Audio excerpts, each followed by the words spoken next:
ओलीले राज्यले नागरिकले प्रदान गर्दै आएका सेवा प्रवाहलाई थप प्रभावकारी, झन्झटमुक्त र सहज बनाई राज्य प्रदत्त सेवामाथि सबैको पहुँच पुर्याउन सरकारले आफ्नो प्रयास केन्द्रित गरेको बताउनु भएको छ। नेपाल सरकारको वार्षिक प्रतिवेदन राष्ट्रपति रामचन्द्र पौडेल समक्ष पेश गर्दै प्रधानमन्त्री ओलीले यस्तो बताउनु भएको हो। उहाँले सरकारले लिएको नीति र कार्यक्रमलाई विद्यार्थीले विद्यालयमा भर्नासँगै पाठ्यपुस्तक पाउने अवस्था सुनिश्चित भएको बताउनु भयो। प्रधानमन्त्रीले बाली लगाउने समयमा किसानलाई मल उपलब्ध गराइएको र मल खरिद एवं आपूर्ति व्यवस्थापनमा बजेटको अभाव हुन नदिने गरी चालु आर्थिक वर्षका लागि समेत बजेट सुनिश्चित गरिएको दावी गर्नुभयो।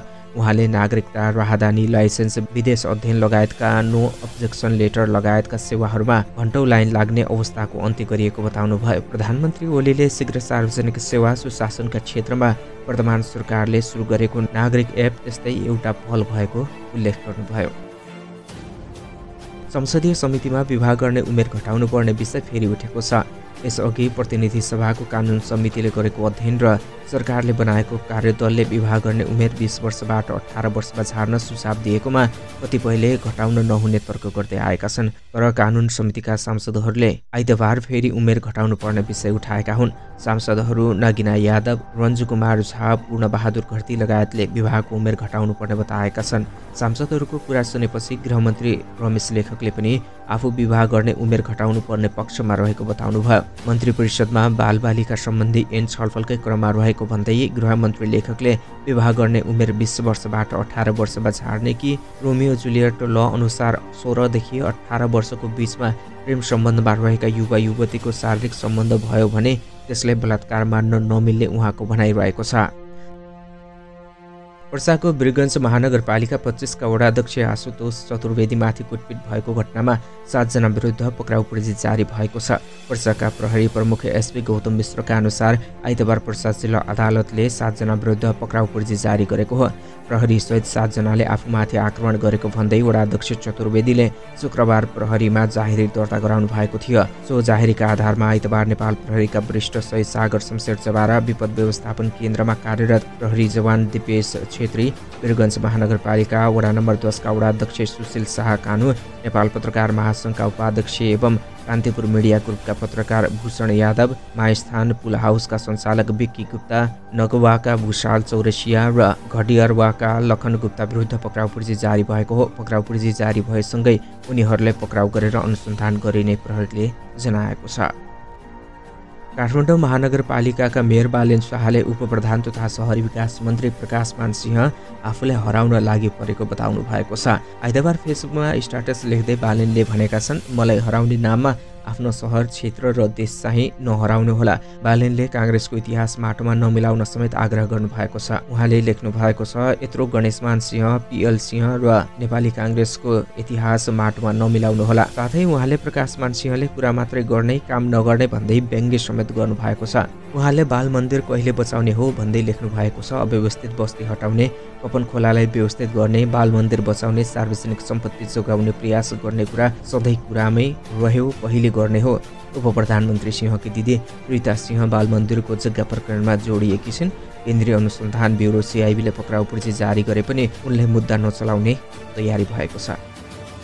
सूचना तथा सञ्चार प्रविधि मन्त्री पृथ्वी सुब्बा गुरुङले मुलुकमा सुशासन प्रवर्धन र सार्वजनिक सेवा प्रवाहमा बाधा देखिएका विद्यमान ऐन संशोधन गर्न सरकारले सुशासन प्रवर्धन तथा सार्वजनिक सेवा प्रवाह सम्बन्धी केही नेपाल ऐनलाई संशोधन गर्ने विधेयक ल्याएको स्पष्ट पार्नु भएको छ। राष्ट्रिय सभाको आइतबार बसेको बैठकमा प्रतिनिधि सभाबाट सन्देशसहित प्राप्त सुशासन प्रवर्धन तथा सार्वजनिक सेवा प्रवाह सम्बन्धी केही नेपाल ऐनलाई संशोधन गर्ने विधेयक 2081 माथि विचार गरियोस् भन्ने प्रस्तावमाथिको छलफलमा उठेका जिज्ञासाको जवाफ दिँदै मन्त्री गुरुङले विधेयकमा अत्यन्त सकारात्मक र राम्रा प्रावधान समेटिएको र यसले सेवा प्रवाह अझ प्रभावकारी बन्ने, यसमा विरोध गर्नुपर्ने कुनै ठाउँ नरहेको बताउनुभयो।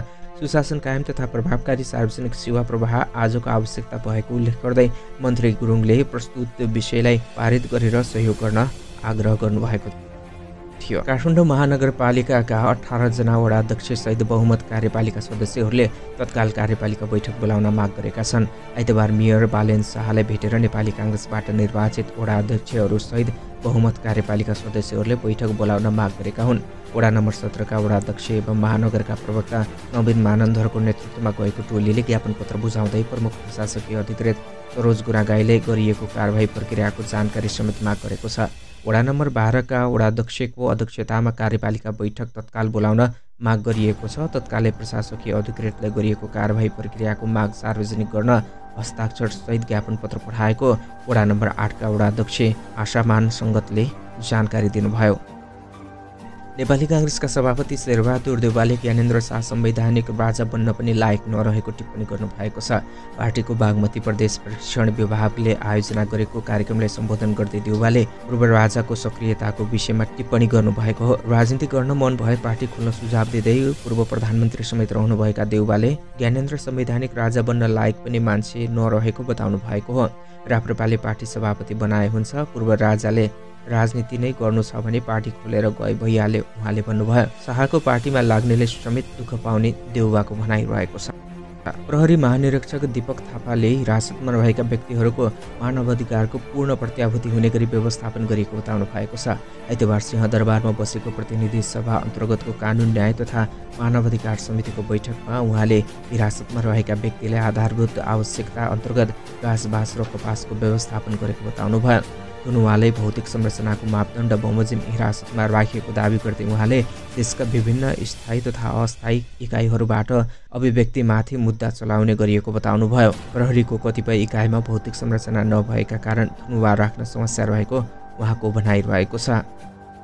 ऊर्जा जलस्रोत तथा सिँचाइ मन्त्री दीपक खड्काले जलवायु परिवर्तनबाट भविष्यमा हुन सक्ने जोखिमलाई मध्यनजर गरी सरकारले आवश्यक तयारी गरिरहेको बताउनु भएको छ। आइतबार काठमाडौँमा विश्व मौसम दिवसको अवसरमा आयोजित कार्यक्रमलाई सम्बोधन गर्दै उहाँले हिमनदीहरू क्रमशः साना हुँदै गइरहेको र जलवायु परिवर्तनको प्रत्यक्ष असर नेपालका नदी प्रणाली, जलविद्युत आयोजना, कृषि प्रणाली, पर्यटन क्षेत्र र सम्पूर्ण जैविक विविधतामा परिरहेको बताउनुभयो।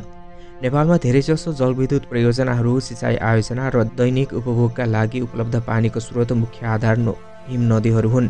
यस अर्थमा जलवायु परिवर्तनको प्रभाव न्यूनीकरणका साथै हिमनदीको संरक्षण समयमै पूर्व सूचना प्रणाली र सुदृढीकरण र जोखिम न्यूनीकरणका उपायहरू अघि बढाउनु हाम्रो प्राथमिकतामा पर्नेछ, ऊर्जा मन्त्री खड्काले भन्नुभयो। अहिले नै जलवायु परिवर्तनबाट पर्ने असर न्यूनीकरणका लागि पूर्व तयारी नगर्ने हो भने भविष्यमा नेपालको जलस्रोतमा गम्भीर चुनौती आउन सक्ने उहाँले बताउनुभयो।